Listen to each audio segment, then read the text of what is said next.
Bien-aimés frères et sœurs en Christ, bonjour et que la paix de notre Seigneur soit avec vous.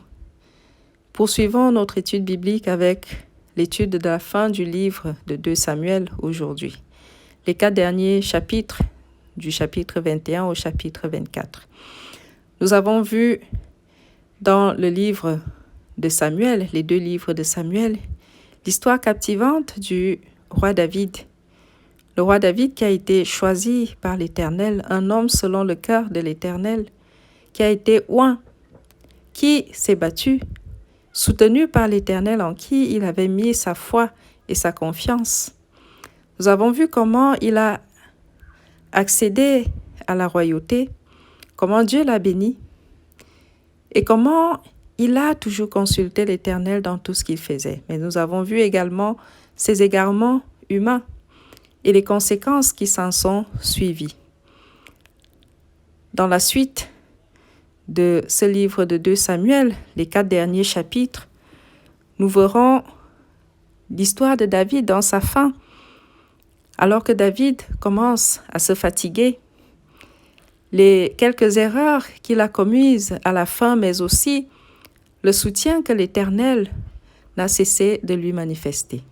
La suite après la prière.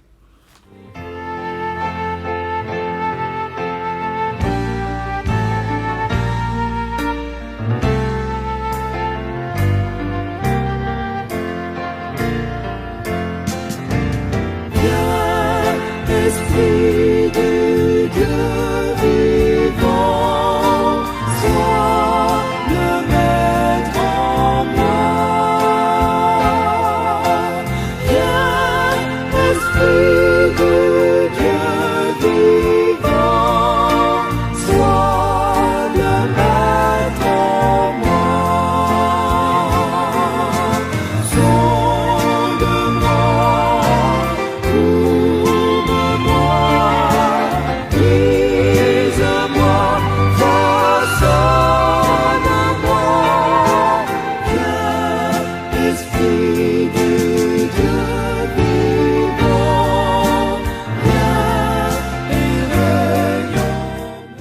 Au nom de Jésus-Christ, Amen.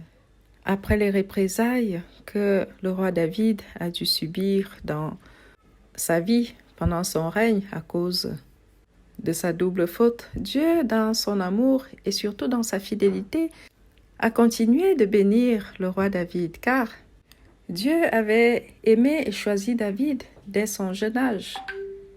Il avait dit de lui que c'était un homme selon son cœur. Et pendant son règne, Dieu lui a fait des promesses. Si nous lisons par exemple dans 2 Samuel au chapitre 7, alors que Dieu déclinait la proposition de David de lui bâtir lui-même un temple, Dieu lui a dit, lisons à partir du verset 12 de 2 Samuel 7, « Quand tes jours seront accomplis et que tu seras couché avec tes pères, j'élèverai ta postérité après toi. Celui qui sera sorti de tes entrailles, et j'affermirai son règne.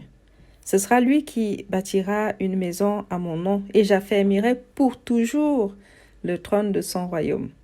Je serai pour lui un père, et il sera pour moi un fils. Et s'il fait le mal, je le châtierai avec la verge des hommes et avec les coups des enfants des hommes. Mais ma grâce ne se retirera point de lui, comme je l'ai retiré de Saül que j'ai rejeté devant moi. Ta maison et ton règne seront pour toujours assurés, ton trône sera pour toujours affermi. » Fin de citation au verset 16. Nous voyons donc que malgré les péripéties, malgré les hauts et les bas, Dieu a promis à David d'affermir son trône, d'affermir son règne à jamais pour lui et pour ses descendants. Et d'ailleurs, c'est de cette lignée qu'est né Joseph, l'époux de Marie, mère de Jésus. Dieu a affermi et béni le règne de David.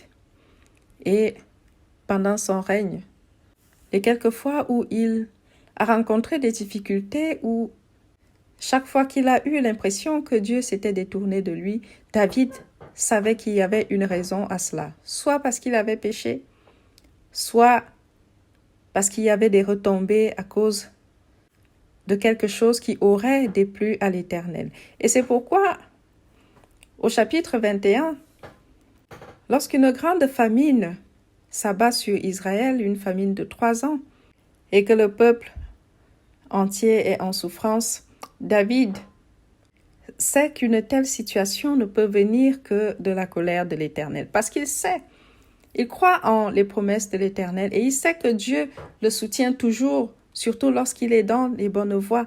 Et lorsqu'un jour tout va mal, il sait qu'il y a forcément quelque chose qui déplaît à l'Éternel. Et parce que David, c'était une personne qui consultait l'Éternel en toutes choses.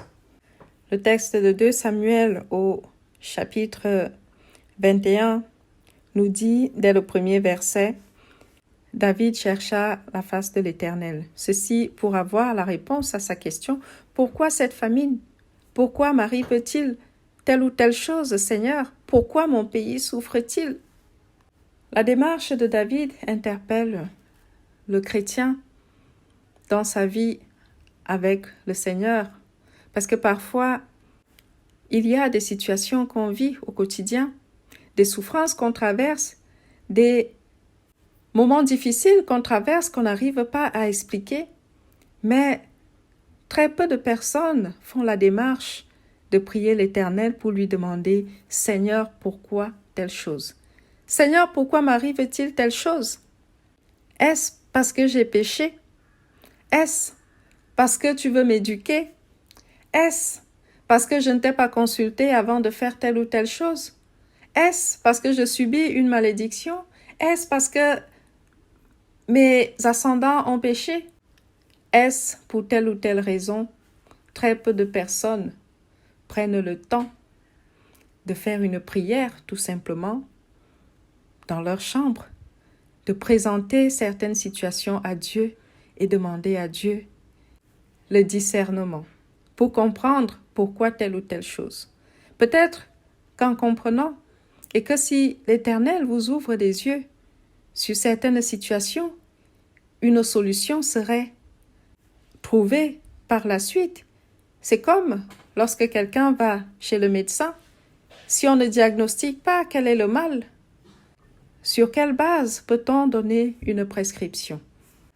Alors que David était dans le désarroi face à la famine, il a pris sur lui d'aller demander à l'Éternel, parce que c'est quelqu'un qui ne jouait pas la comédie avec son Dieu, il était vrai avec son Dieu. Et à chaque chose, il devait soit le consulter, lui poser la question, ou savoir, parce que il savait que sa vie reposait entre les mains de l'Éternel. Donc, tout ce qui lui arrivait, pour lui, que ce soit en bien ou en mal, ne pouvait venir que de l'Éternel. Si c'était en mal, c'est parce que l'Éternel lui avait tourné le dos, et si l'Éternel lui tournait le dos, c'était pour une raison précise. C'est ça la vie de quelqu'un qui a donné sa vie à l'Éternel. Et donc, lorsque David pose la question de savoir pourquoi y a-t-il une si grande famine dans mon territoire, l'Éternel lui répond, c'est à cause de Saül et de sa maison sanguinaire. C'est parce qu'il a fait périr les Gabaonites injustement. Voilà comment David apprend que tout son peuple et lui subissent une grande famine, pas par leur faute à eux, mais parce que Saül et sa famille avaient fait périr de façon injuste les Gabaonites. On peut se demander, mais pourquoi injuste? Si nous revenons un petit peu en arrière dans l'histoire de ce peuple, rappelons-nous que Israël avait fait un serment aux Gabaonites, celui de ne jamais les exterminer, de vivre en paix avec eux, quitte à les mettre à leur service. Si nous relisons dans le livre de Josué, au chapitre 9, à partir du verset 3, nous voyons que alors qu'Israël venait d'entrer à la terre promise et qu'ils étaient dans la conquête des territoires, et qu'ils avaient déjà soumis et conquis Jéricho et Haï, les Gabaonites qui étaient dans le voisinage ont entendu parler de leur conquête et ils ont entendu dire qu'ils ont décimé Jéricho et Haï. Ils ont donc eu peur pour leur vie et ils ont usé d'une ruse pour venir les voir et leur dire « Nous venons de loin et nous voulons faire alliance avec vous afin que nous soyons vos serviteurs. » Et le texte de Josué 9 nous dit que sans consulter l'Éternel, le peuple et Josué ont conclu cette alliance avec les Gabaonites, croyant que c'était des gens qui venaient de très loin. Mais plus tard, ils se sont rendus compte qu'en fait, c'était des voisins et ils ne pouvaient plus revenir sur leurs paroles parce qu'ils avaient fait alliance avec eux devant l'Éternel. Et Josué, donc, dans la conquête des territoires, a dû laisser la vie sauve aux Gabaonites et les laisser vivre aux côtés d'Israël en servant le peuple d'Israël. Malheureusement, lorsque le roi Saül a pris le pouvoir, il s'est acharné sur les Gabaonites, foulant aux pieds cette alliance qui a été faite, alliance de non-destruction, alliance de ne pas exterminer les Gabaonites. Cette alliance a eu lieu du temps de Josué, 400 ans avant, et voici que David et Israël devaient subir cette famine à cause d'un serment non respecté.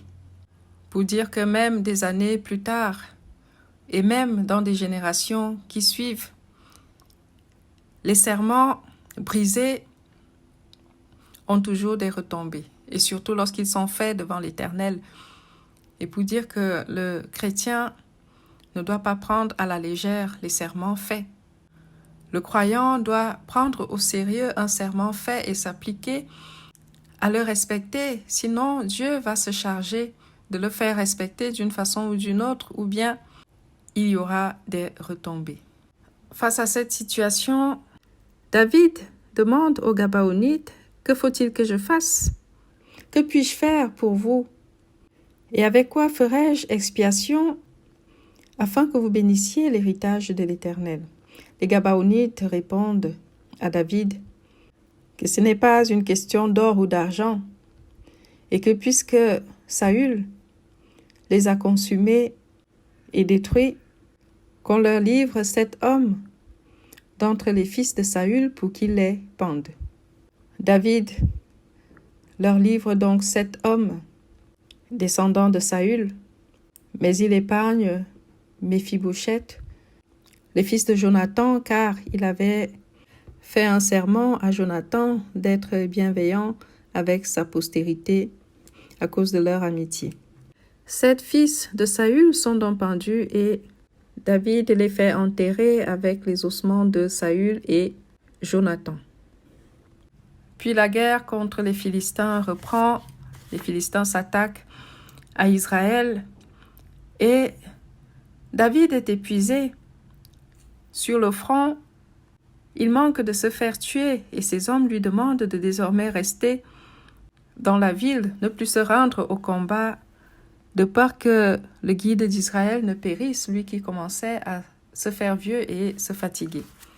Dieu donne la victoire à David sur les Philistins. Dieu continue de bénir David et ses guerriers.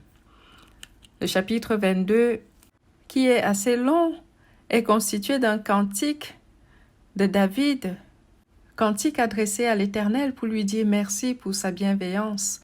On reconnaît bien là le David des psaumes, le David qui chante des louanges à l'Éternel son berger, le David qui rend grâce à Dieu pour son amour, le David qui rend grâce à Dieu pour sa protection, pour sa force, pour son appui, le David qui étale son cœur devant l'Éternel pour lui dire à quel point il l'aime, à quel point il est heureux d'avoir un tel Dieu. Dans le chapitre 23, on a les dernières paroles de David. On voit là l'éloge de David, l'éloge de ses guerriers. Tout ceci pour dire que David a été vraiment une personne bénie par l'Éternel. Le livre de 1 Samuel se termine avec le chapitre 24 où il va se passer à nouveau quelque chose de particulier, c'est-à-dire David qui voit son règne affermi, se laisse un peu emporter par la fierté, ce qui arrive à beaucoup de personnes lorsque on se sent puissant, bien assis. David décide de faire un recensement de tout le peuple, en vue certainement de prendre peut-être des mesures pour augmenter la taille de l'armée ou pour étendre les territoires. David décide de faire ce recensement qui va susciter la colère de l'Éternel. Et donc, alors qu'il avait déjà donné ses instructions, le verset 10 du chapitre 24 nous dit que David s'est rendu compte subitement, parce que son cœur battait de façon anormale, il s'est rendu compte qu'il était en train de pécher contre l'Éternel. Le verset nous dit, David sentit battre son cœur après qu'il eut ainsi fait le dénombrement du peuple. Et il dit à l'Éternel, j'ai commis un grand péché en faisant cela. Maintenant, ô Éternel, daigne pardonner l'iniquité de ton serviteur, car j'ai complètement agi en insensé. Fin de citation. C'est vrai qu'il y a des choses parfois qui nous interpellent dans notre marche avec Dieu. Il y a des moments où on se rend compte qu'on est vraiment en train de faire ce qui est mal. Et l'essentiel dans ces cas-là, c'est de savoir s'arrêter et savoir s'en remettre à Dieu. C'est ce que David a fait. Il a compris qu'il s'est égaré. Il a demandé à Dieu de lui pardonner. Pour que sa faute soit expiée, l'Éternel propose 3 fléaux à David, lui demande d'en choisir un. Soit 7 années de famine, soit 3 mois de fuite devant les ennemis, 3 mois de déroute face aux ennemis, soit alors 3 jours de peste. David va choisir de s'en remettre à l'Éternel qui va infliger 3 jours de peste au peuple d'Israël. Le texte nous dit que de Dan à Beer-Sheba, il mourut 70 000 hommes parmi le peuple. Et comme l'ange étendait la main sur Jérusalem pour la détruire, l'Éternel, qui regrettait déjà sa décision, surtout que son serviteur David y vivait, décida d'arrêter là le massacre. David, même voyant que le peuple mourait, s'est comporté en grand responsable, en capitaine du navire, et il dit à l'Éternel, au verset 17 de 2 Samuel 24, il lui dit, « Voici, j'ai péché, c'est moi qui suis coupable, mais ces brebis qu'ont-elles fait? Que ta main soit donc sur moi et sur la maison de mon père. » L'Éternel, qui aimait son serviteur David, a donc envoyé son prophète lui dire d'élever un autel dans l'aire d'Aravna et de lui offrir des holocaustes. Ce que David a fait et la colère de l'Éternel s'est apaisée. La fin de ce livre de 2 Samuel nous montre une relation très étroite entre l'Éternel et son serviteur, le roi David. L'Éternel dont la colère pouvait s'enflammer, mais qui regrettait toujours de rester longtemps en colère, surtout que son serviteur David faisait toujours tout pour revenir à l'Éternel. David a été un grand roi. Il a commis des erreurs qu'il a toujours assumées. Il n'a pas hésité à dire à l'Éternel, « Punis-moi tout seul, mais laisse ce peuple. » Et surtout, David s'est toujours battu pour garder ce lien fort qu'il avait envers l'Éternel. La preuve, lorsque même Dieu, dans cette peste qui a sévi, a commencé à détruire tout le peuple, lorsque la peste a commencé à approcher Jérusalem, peut-être parce que Dieu voyait le grand amour de son serviteur pour lui, il n'a pas voulu que la peste s'étende jusqu'à Jérusalem. Dieu est fidèle et amour. Il punit les iniquités, mais il se souvient toujours de ceux qui reviennent à lui, de ceux qui l'aiment sincèrement. Voilà pour la fin de ce 2e livre de Samuel. Nous allons poursuivre prochainement avec le début du 1er livre des rois. Je vous invite à lire les 4 premiers chapitres. D'ici là, que Dieu nous garde et qu'il nous bénisse. Amen.